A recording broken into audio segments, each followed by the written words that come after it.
他们明明刚结婚，却比任何组合都更疯。鱼龙和杨咩咩的联手到底藏着什么秘密？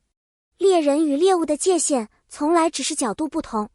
世家圈里有2种人，一种是被装饰的光鲜亮丽的棋子，另一种是在阴影里等待时机的猎手。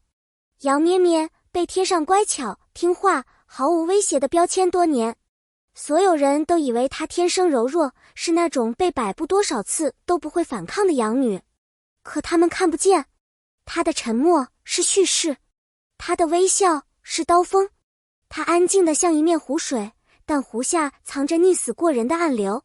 而鱼龙是世家圈最不愿提起的野狗，私生子的身份，带伤的自尊，冷硬的像钢铁的性格。旁人以为他只会在权力边缘苟延残喘，可他比任何人都更清楚这座金笼的真相。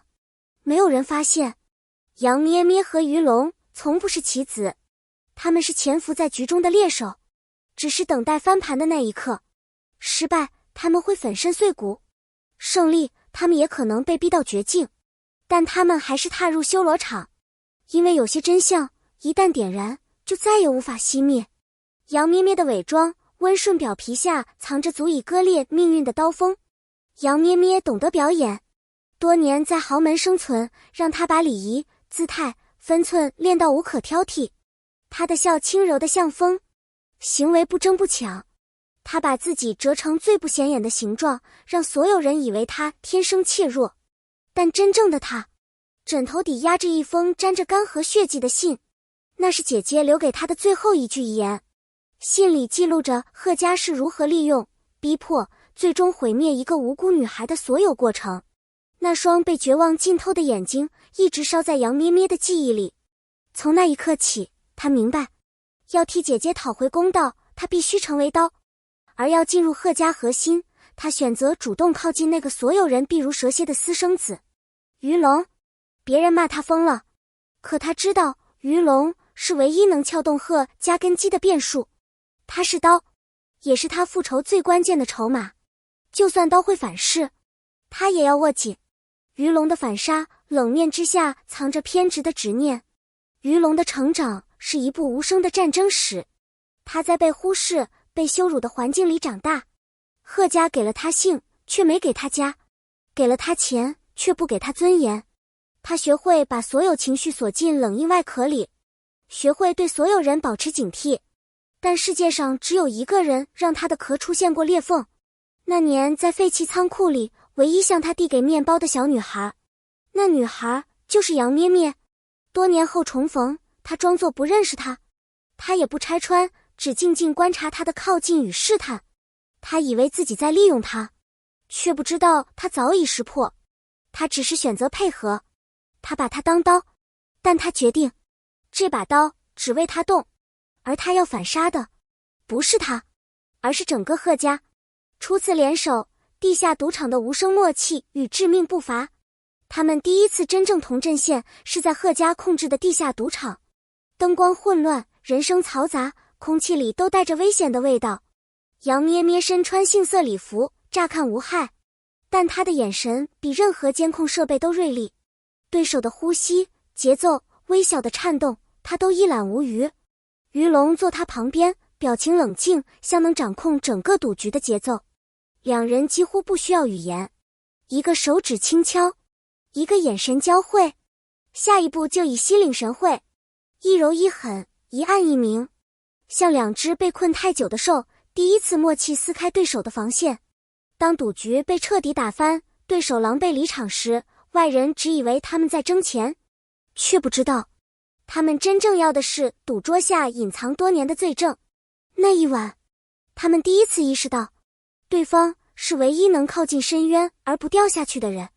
盛宴之夜，豪门虚伪的金箔被他们微笑着撕裂。第二次联手发生在豪门慈善盛宴上，金光璀璨，笑声虚伪，表面一片和谐。贺家以慈善闻名，可真正的黑暗藏在无人敢触碰的深处。杨咩咩在舞池中旋转，优雅又安静，旁人以为她是装点场景的玩偶，只有鱼龙知道，她越安静，就越说明今晚有人会坠入深渊。幕后，鱼龙清理掉可能阻挡他的所有人。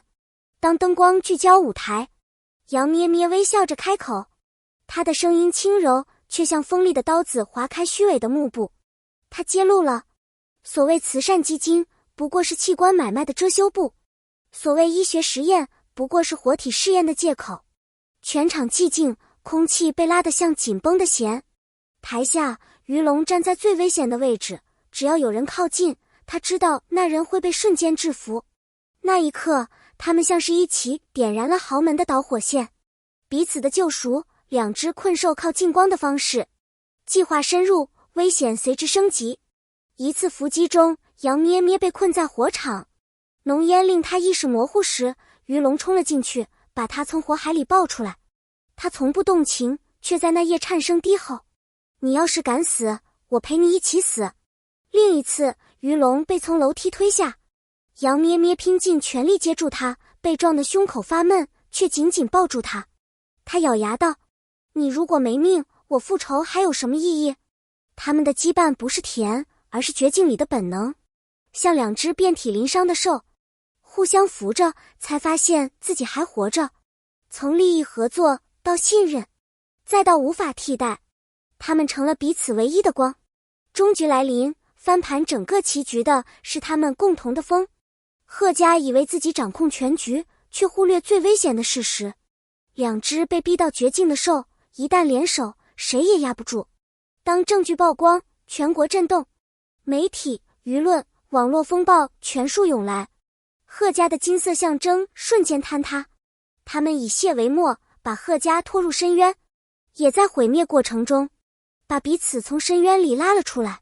外界称他们狼兔组合，但他们最清楚，这个世界从不存在兔子，只有被逼到墙角的野兽，而他们选择一起反咬。光不是从天上掉下来的，而是他们亲手点燃的。尘埃落定那天，他们站在贺家废墟前。杨咩咩轻声问：这样算赢了吗？鱼龙握住他的手，声音稳得像山：不算赢，只是不再被命运踩在脚下了。他们不再是棋子，也不再是猎物，他们选择了自己的命运，也点亮了属于自己的光。过去仍有伤痕，但他们不再孤独，因为光不是掉下来的，是他们一起点燃的。如果你喜欢这样紧张、真实、层层推进的深度故事，欢迎继续关注更多精彩内容。非常感谢你能看到这里，别忘了点赞、订阅，并在评论区告诉我，你最喜欢鱼龙和杨咩咩的哪一幕？哪一句最让你起鸡皮疙瘩？期待下一期，我们继续一起探索更多无法移开视线的震撼故事。